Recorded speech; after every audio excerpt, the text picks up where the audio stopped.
because I think that people have different sexual needs and desires that they Right. and I think that's their preference. I've been to swingers places. I've seen a man wipe the sweat off of his wife's forehead while like 3 niggas banging the crap out. And she's a hoe. You know what I'm saying? But She a bust down. she a ratchet bitch. She nasty to the She all of that. But wait a minute, she's also Because a grown ass man. What goes on within their relationship, if they're okay with it, No, then she it a really hoe. isn't right. This is my thing. This is my thing. Liberation. We're not Putting your talking about. standards on other people. But we're not talking your standards on other people.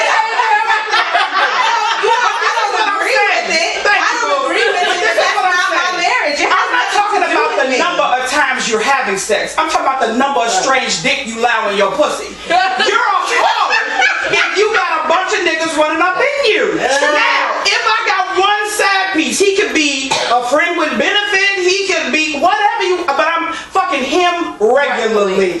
But I don't need the variety that I think men really need. I don't think you. And I don't necessarily. I did say that. There's some women who all my opinions that come out of this mouth is they feel like, why can we say that some women like different things? That was her quota for the year. Like, them 4 dicks was her quota. She ain't fucked no more dicks that whole year. That's 4. She's still a hoe because they were just in there. But remember what Landy said this week? Single women are having sex with multiple men. But she recycles men so her number don't go up. I call the same old so my number don't go up. All them dicks you had, call one of them familiar dicks. They out here just getting strange all over the place. That ain't necessarily healthy either, because what if them folks just need to be cut? What if it's time for you to upgrade to some higher quality selections? You got to let go. What if But if it's just a booty call, what if you was eating? any kind of high Maybe quality you was eating selection. but now you want Angus. You got to upgrade. What if you was eating red Angus, but now you want hormone-free grass fed? Now we want Kobe beef. Right. Okay. You're still single. The fact of the matter is, single women are having sex. If you don't have a man, if you ain't got a husband, then you're out there. You're not trying to make your numbers go up. But while you was dating this guy for maybe 4 or 5 months, you hit him. Maybe you was dating this guy. Maybe you went back to that guy a little bit. Y'all wasn't done, so now you got 2. That didn't end up. Now you're dating the next guy, and then you got 3. I mean, some You people. look up your numbers. Your numbers is up. It's been 5 years since you done had a real consistent man. You got a couple of numbers up under your belt. Then people be like, "Ah, she a hoe." And they look at your 5 years and see 6, 7 different men. "Ah, she a hoe." She's like, this one, this time, this one. You know, like, let's just chill out on some of the labeling of women, because She a hoe. Your truth is not my reality. Your truth is not my reality. I will not accept that. I will not claim that in the name of my vagina. I'm not claiming it. I'm saying I went through a phase where I wanted to try different assortments. You know, there was a box of chocolates, and I wanted to take a little piece of this. I wanted to take a little piece of Now that. I might smell it, but I want it back. Eventually, I decided, you know what? I only like these and these. The rest of the box can go. I don't like and then I decided to live out my life like, no. I know which ones I like. I like these and these. If you are not these and these, then there's no need for us to even go down that road. Okay, let me ask but you that guys came this. through a process of self-actualization. I had to get out there and see what I like, as opposed to some women who are like serial monogamists, and they jump right into a relationship. They don't know the person. Then they're all tied down with the person. My number is this big. With serial monogamy? Yeah. And I don't think that makes you any less hoe-ish. People think there's like comfort in meeting a guy one day, and then the next day that's your man. So you're abstaining from hoism. No, you're trying to hide from the hoism, but you're still practicing hoism activity. How was that? Because just because you meet somebody one day and the next day that's your man, that does not make you any better than the girl who met the guy and then a week later decides she wanted to have sex with him but didn't necessarily know if she wanted this person to be her permanent boo or move into her house with her, or she move into his house, and all of a sudden they're trying to make a relationship where there isn't necessarily a relationship to be made right now because y'all still in the same phase. The only difference is you're saying we're a couple and this person's saying I'm dead. I'm still going to keep my options open because you haven't proven yourself to be the best and most qualified candidate for me, and I'm still going to search for that candidate until I find that. That don't mean you got to be out there sleeping with everybody. That just means you haven't locked yourself down to one person and cocooned yourself in the safety of this relationship. Well, I'm all about keeping your options open, and actually I don't believe in boyfriends or girlfriends, but that's another topic for another day. But I think that actually I did want to touch. I read that in one of something. I want to touch on that. Yeah, while you're dating, I don't think you gotta fuck them all. No, that's the only point. I think that if you are, you a hoe. It's really that simple. I think that you can date and go out and get to know each other and spend time together and Dating all of doesn't that. equivalent to fucking. Because just because I'm getting to know you, one doesn't mean I like you. Two doesn't mean I like your body. Three doesn't mean I'm attracted to you. And so forth certainly doesn't mean I want to lay down with you. So why screw them all? Why not just get to know some folks? So no, I definitely don't have a problem with not falling into one relationship after another. I do think that is a Chicago thing. I think that we go from relationship to relationship. We never date, and I think that's a major problem with our city. And I think it's particular to us. But I don't think that you got to do one or the other. That either you got to fall into a relationship when I met you yesterday, or you got to screw everybody you meet. I think there's a middle ground called dating. There it is. Yeah. Right, called dating. 14. Right, right, exactly. I've been in very few long-term relationships. And I think because it's so hard for me to find somebody who can just deal with me as a whole. I'm one of those people that I'm very non-compromising. I'm me. I am me. You will get me all day, every day. This is Tracy. This is Tracy today, tomorrow, Tracy a few years ago. I've never been the type of one to be like, well, I really don't want to say I don't want to hurt it. Fuck your feelings. Like, we really need to deal with this mouth and my thought process to deal with me. And once you know me as a person, you'll learn to love me and it won't bother you anymore. So when I get into a relationship with someone, I guess I don't want to say I intimidate a lot of men, but a lot of men be like, oh, I can't deal with that shit. She like that all the time. But when you get to know me, you know that I'm not like that. And I think that people that are serial monogamous people who like get into these long-term relationships, you really you shorten your span, your lifespan to me, because you have your life experiences are so limited, and then you put so much hope and dreams and so much into this one person that more like you found out 10 years down the line that you should just waste it. You know, why trying do you to make think 10 this thing years is a waste? I think it's a waste. I disagree with that. I mean, there's no amount of time that's a waste if you learned and have grown in some sort of right. But I mean, I get what you're saying. And most times I think that in 11 years, because I was in my marriage for 11 years, we were together for 13. I thank him to this day for the ways in which I grew just by knowing him. Mm-hmm. Just the things that we shared and the life experience that we had. I've never been in one relationship that I thought to myself, that was a waste of my time. Well, I'm just saying, but those are I think that anybody who says that, then that's what you lacked. You didn't get anything out of it. Right. No, you didn't. But there's no me just meeting her here in this particular time and space. I know that I'm going to gain something from that. If it's not just from these conversations, then I might never see her again. Vision Rod Studios in 1906 and a half, South Halstead here in Chicago. If you've ever dreamed of becoming an entrepreneur and don't know where to start, The Entrepreneur Within You by Julie Holloway is a must-read.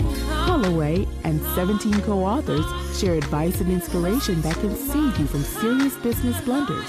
So purchase your copy today on Amazon.com or BarnesandNoble.com. The Entrepreneur Within You. Empowering, equipping, inspiring. There is no waste of time. No, I'm not saying that. But by yours being so long term, I get what you're saying. But I'm just saying that the fact that when you meet someone and you just lock yourself down to that person, then you're just totally concentrating on that person, and totally concentrating on you. And I'll never forget, this old lady always told me when I was growing up and I was wild in the streets. She said, you know what, the man that's meant for you can't get in your door, because the man that you want and the man that you're trying to lock down is in your doorway, and you need to open up your doorway and move that out and experience things so you can learn who you are and you can learn what you like and what you want to do, and then that man will come to you. You can't just have someone concentrate on someone and making this relationship work, and then it's just a trial and error. And that's why I said I don't want to say the relationship was a waste of time, but I'm saying when you just meet someone and be like, yep, you're mine. And then that speaks more to the courting you know what I'm saying? Dating issue, but then when you do that, you hinder yourself, because now you have to, like, you guys are like, well, I can't say that around them, because and you're so busy trying to make the relationship work that you're not reading, you're not zeroing in on the signs as what's not going to make this relationship work. You understand what I'm saying? You're just, this is it. We're going to make this work, and you're just totally disregarding the fact, okay, his feet stink, this shit is really getting on my nerves.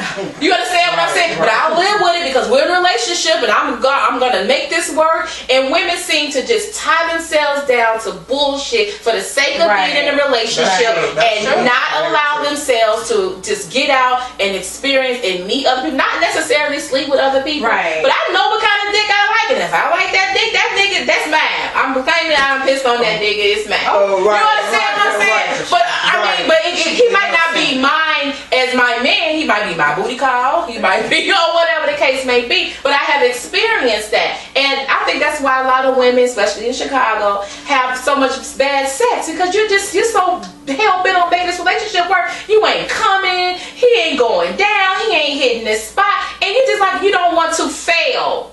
You don't want to feel like a failure because this relationship is not working. And so much of your are wrapped up in if you have a man. Right. And relationships are a huge investment. To me, I feel with April saying, like, when you get into a relationship, to me, it's a testing ground for marriage. It's a precursor to marriage. It's not just something to do. Right. Because relationships take a lot of time, a lot of energy, money, focus and attention away from other things that you could be doing as a woman or as a human being. What are your goals in life? Do you have any other goal in your life or endeavor or ambition to do anything that is not wrapped up in my man and who I am and being defined by my man? Like having a full life, having relationships with friends and family, and whatever hobbies, what is your passion for life? What are you passionate about? Those are the things to me that should come first. And unless you're with a guy who's made his intentions very clear about wanting to marry you, and then you guys decide, okay, well, let's do this relationship thing as a testing ground to see if we can hash through the beginning stages of how are we going to build together as a couple. What are your habits? What are my habits? What do we like and don't like about each other? And are we able to adjust those things with each other? To me, that's the only purpose of being in a committed relationship with somebody, because everything else is it's detracting from what you're trying to do at the time. So if you're going from relationship to relationship to relationship, how are you building anything for yourself? Because you're not building something with everybody and then it falls apart and you're trying to build with the next person and that falls apart. That leaves you with nothing. It leaves you broken. It leaves you broken, then you resign, then you cynical, then you mad, then you angry, then you bitter. One of the reasons that in this last 3 years I have been single, because that was my existence. For my entire adult life, I have been in a relationship. So when my last relationship ended, and there was lots of options, I made a conscious choice to say, okay, now is the time where I need to know myself, know what I really like. I'm at a new stage in my life. I was hitting 40. I was just like, let me just relax. I don't want to know how you like your eggs. What's your mama name? How many babies mamas you got? Yeah. I wanted to change the focus and inwardly work on me, so the next time I do decide to step out there, I really have a better sense of, especially after being in a marriage and dating otherwise, you know, I think that, like you said, I've kind of had the assortment that I need at this point with a low number still. Thank you very much. With a low number still. But, you know, so now I kind of do have a better idea of what I will and won't tolerate and all of those kinds of things. So I agree with you guys in the sense that, you know, what? It's recording. Suzette has agreed with me. You didn't even hear what I agreed with, though, yet. That don't matter. You don't edit it to where you agree. Yeah, I do. So I hear you. The dating thing needs to happen. We do need to spend some time, you know, getting to know each other. I don't think that a high number necessarily gives you a better judgment of what's good for you or not. You're just really trying to keep me in this hold on. It doesn't.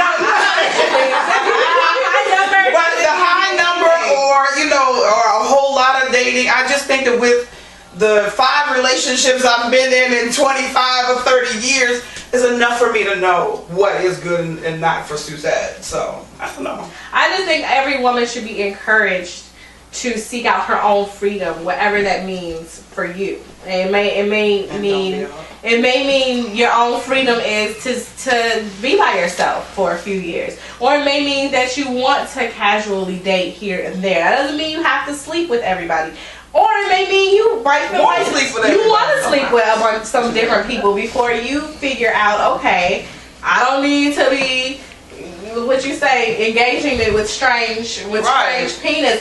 But you know, sometimes you can listen to people and then you get it that way. You get it through advice, and then sometimes you experience it and then you know it for yourself and you make your decisions that way. All right, that was a great conversation, and you know, the last part of the conversation was really good to me because we really touched a lot. They really touched a lot on empowering women. You know, you really do need to know yourself and love yourself, because if you don't love yourself, then you're not going to demand that anybody else love you either. You won't know what it feels like to be loved if you don't love yourself first. You have to set your own value and your own worth. I have a lot of conversations with some women who feel that men need to change. They need to be better. They need to do better. That's all fine and good, and they do. Some men need to be better and do better. That is a fact. However, you cannot turn around and accept the bull crap that those men dish out, continually saying they need to do better. You need to say, I'm worth more. I'm not going to take that. It all starts with you. You have to be accountable for your own choices and decisions. And there's nothing wrong with dating. You don't have to sleep with everybody. But you should not hop into a relationship with the first thing that makes you feel good, that looks good, and sounds good. Because there's more to it than just feeling good. Okay? There's a lot of things that make us feel good. He can tell you that you're beautiful, and if you got a void because your daddy didn't tell you you was cute, then that's going to make you feel good. You have to learn your own value and make decisions based on that. Anyway, I cannot wait till the men get hold of this. Lord have mercy. And I cannot wait until the women see the men. Anyway, make sure that you stay tuned, check out all of the shows, and then get ready for Face to Face. June 9th at the End Zone from 5 to 9. If you haven't gotten on the invitation yet, please inbox me or send me an email. I'm on Facebook as Xavia Fox, or you can email me at xavierfox1@yahoo.com. So make sure that you are in the place for Face to Face. When these ladies here, we'll go face to face with the men's panel. You don't want to miss it. But until then, peace.